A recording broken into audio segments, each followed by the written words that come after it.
In today's Ignite Success, I have with me in our Success Spark segment, Michelle Pargman, who is an EAP specialist, mental health specialist. Welcome, Michelle. Thank you so much for having me. Totally my pleasure. So, mental health is a hot topic today, sadly, because there are such alarming numbers of mental health issues and suicides around the United States. It's really astronomical. Can you comment about that?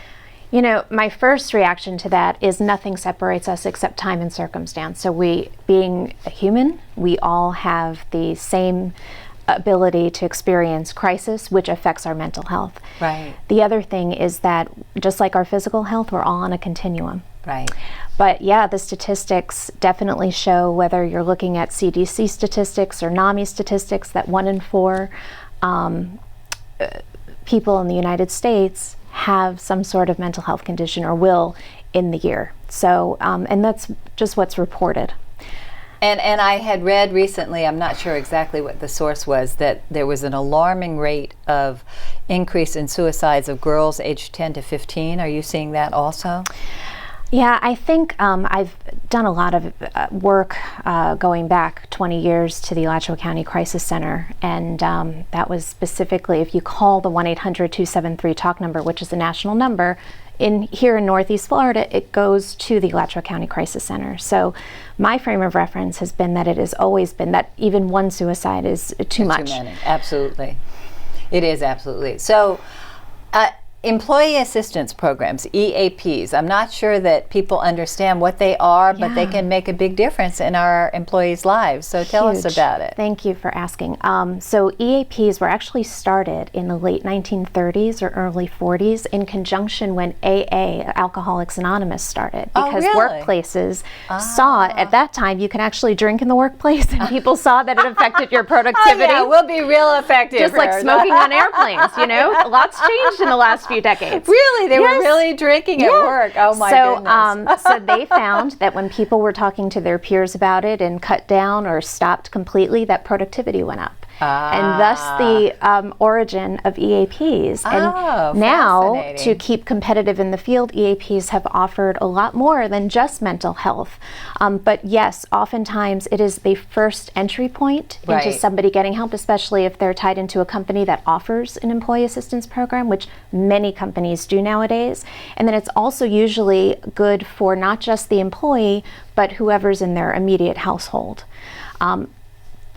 Policies differ, so you'd have to check with your HR benefits department on that, but that's how a lot of EAPs now So let's say work. I'm an employee at a company, and I've got some things going on at home. I'm thinking maybe I might need to get my child into therapy. I've been having some anxiety at work, so I'd go to my EAP specialist, and what would I do? Absolutely. So typically EAPs have a 1-800 number. You would call, you would share with them what has been going on, very brief information.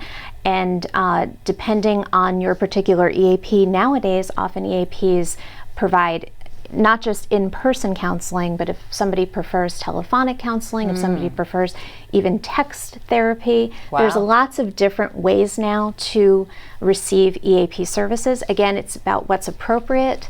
You know, if somebody is actively suicidal, text therapy probably isn't the most appropriate. You'd want to come in and be in person. And so are they using technology like Zoom and Skype and things like that? I mean, you're doing face-to-face as well? Yeah, I think so. I think that probably if we did a pretty boiled down look at nationally what EAPs are doing, I think in order to remain competitive in the field, EAPs really have had to come up with some innovative ways to deliver services. Particularly with millennials, I think people sometimes do prefer texting. I know, and I, you know, for me, I just don't find that it communicates the full picture at all, just like I don't think email does as well. So how about our mental health in, you know, a world that frankly is filled with anxiety and crises? And I mean, we've got flooding in the Midwest, and I saw yesterday India is experiencing 126-degree heat. I mean, we're seeing all sorts of world disasters, and those people who watch the news get depressed easily. What can we do to improve our mental health? I think, there's lots of different ways, and I think socially, to try to connect socially. And for some, that's difficult, especially if depression and anxiety, some people have social anxiety. So that's a really tall order for people. And that's when kind of, the pros and cons of social media come into play. I think there's lots of different Facebook pages, for instance, or even YouTube videos of people that have received really interesting and unique techniques from their therapist that they have been posting on YouTube. Oh, interesting. Sharing their own stories. So I think that's one piece. I don't think that should be the only piece. I think that should be in conjunction with a lot of different things. Having had therapy myself, that's not a place I would go to get any kind of assistance. But I think sleep is such a foundation, right? So no matter who you are, no matter how good your mental health is, if you go 5 days without sleep, we would be psychotic. Yes, we really would. You need at least 7 hours. We are all vulnerable to not getting enough. That's an extreme example. Right. But when we increase our sleep, right away we're taking care of a lot of our mental health, because it's very hard to regulate emotions when you have not slept well.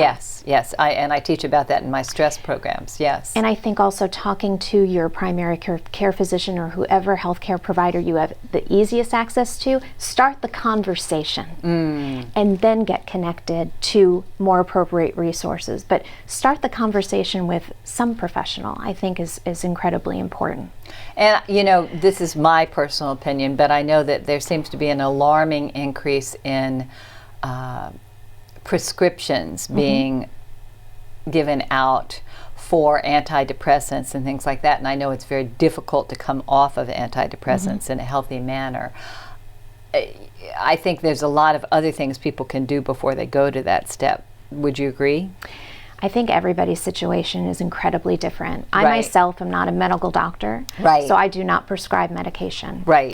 I think that it is really an important piece for some people. And it's important first to rule out what's happening with you. So when I say rule out, one of the examples I mean is going to your primary care physician if you're feeling depressed, for instance, and let them do blood work on you. Let them check your thyroid. Let them check your vitamin D and vitamin B12. Let them check testosterone levels. Let them check those things, because oftentimes thyroid conditions can mimic depression, and you don't want to be put on an antidepressant if that's not what your primary issue is. So it's super important to get that checked out and rule it out. Excellent point. Well, thank you so much for all you do and for being with us today. Your health is so important to keeping your fire burning, so make sure you get yourself checked out.